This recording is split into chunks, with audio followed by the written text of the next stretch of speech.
Hello everyone, I'm Commander Tofu and I've got kind of a special episode today. I make a lot of videos where I talk about some cool commander combos and synergies that I think might be underrated. But in my never-ending search for spice, I come across some combos that are so janky that I just can't find a use for them. That's what today's episode is about. I'm gonna go over 3 really cool commander interactions that I think are super interesting, but are probably completely useless when it comes to actually trying to win a game. But before we get to that, just a quick reminder to like and subscribe, or check out my Patreon if you want to support me directly. First off, we have Roshin Meanderer. This legendary Gruul 4/4 can tap for 4 mana, but the mana can only be used on X spells or abilities that have an X in the cost. This creature has a lot of potential in the right deck, and you know what sounds like a great effect to combo with it? Something that makes all your cards cost X. If only such a card existed. That's where Kentaro the Smiling Cat comes in. This guy lets you pay X for your samurai spells, where X is the CMC of the samurai. I checked with the judge, and these 2 cards do actually combo together, despite Kentaro's really strange wording. So if you have both of these creatures out, then you can tap Roshin Meanderer to play a 4 mana samurai, like a Fumiko or something. Even though this synergy is super cool, I don't think there is any deck in existence where it's worth playing, for a couple reasons. First of all, not to be racist or anything, but Asian people. Yeah, samurai are just bad.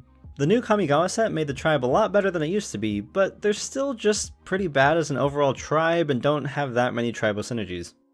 The second issue is that if you put Roshin Meanderer in a samurai deck, then she'll be completely useless unless you also happen to have Kentaro on the board.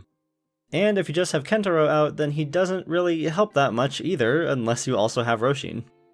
And the real problem here is that since Kentaro is white and Roshin is Gruul, you can't play either one of them as your commander if you want both of them to be in your deck.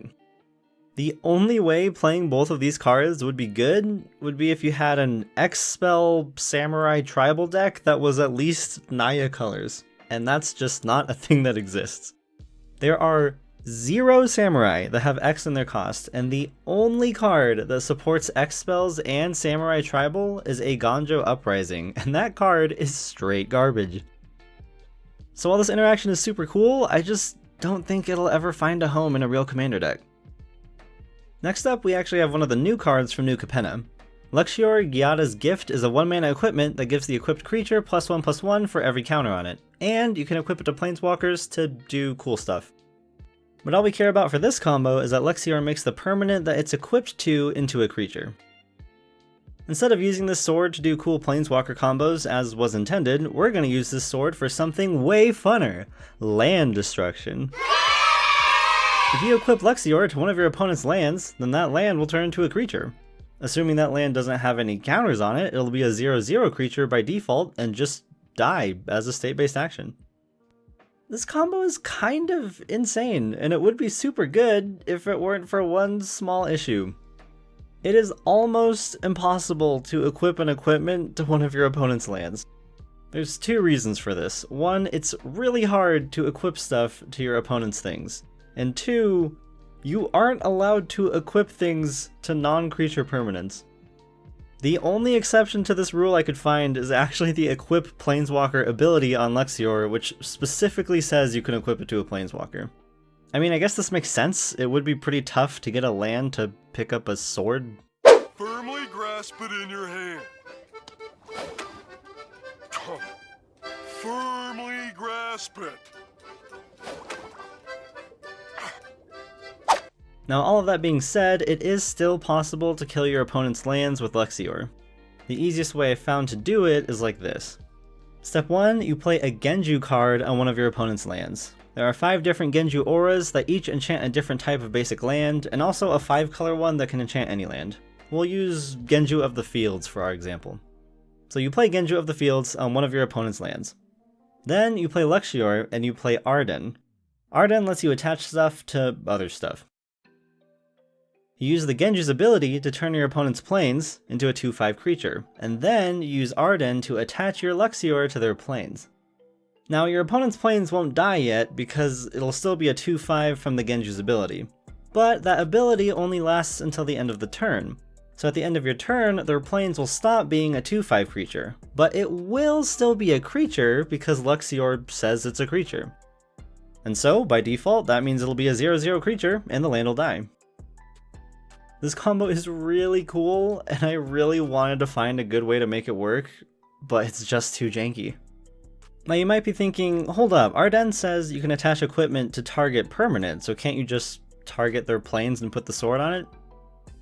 That's what I was hoping, but the answer is no. You just can't equip stuff to something that's not a creature, even if the thing you're equipping would make it into a creature. So like I said, the best way I could find to make this work is a 3-card combo that costs 7 mana to kill specifically a planes. Even if you had infinite mana, you can't repeat it because Arden only triggers once a turn. So sadly, Luxior land destruction will probably just have to wait until we find an easier way to make lands pick up swords. I don't know if this last one should even count as a combo because I'm not exactly sure if it accomplishes anything. But it's really cool and funny, and I feel like somebody might be able to find a use for it. Our first step in pulling off this combo is we play Indestructibility on any permanent. This aura can be attached to any permanent on the board, and it just makes the permanent indestructible. Our next step is to play a second Indestructibility. We can do this with some clone effect like Clever Impersonator. We attach the second copy of Indestructibility to the first copy. And then we play Auragraft. Auragraft lets us pick any aura and reattach it to something else that it's allowed to enchant.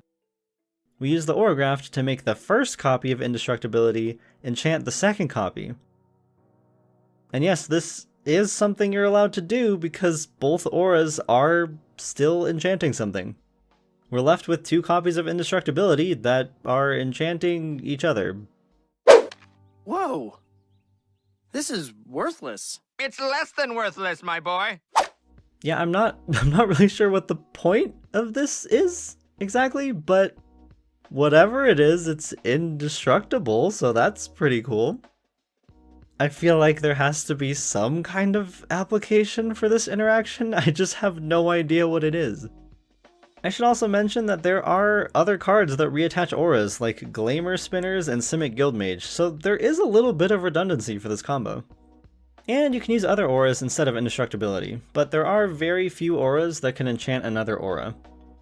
The only other one I found that would be in any way useful was Elemental Resonance. If you attach 2 of these to each other, then you'd get 8 mana each turn, which is pretty good, I guess. That's it for today. Do you have any useless commander combos that you think are really cool? Let me know down in the comments below. And as always, thanks for watching. Tofu out.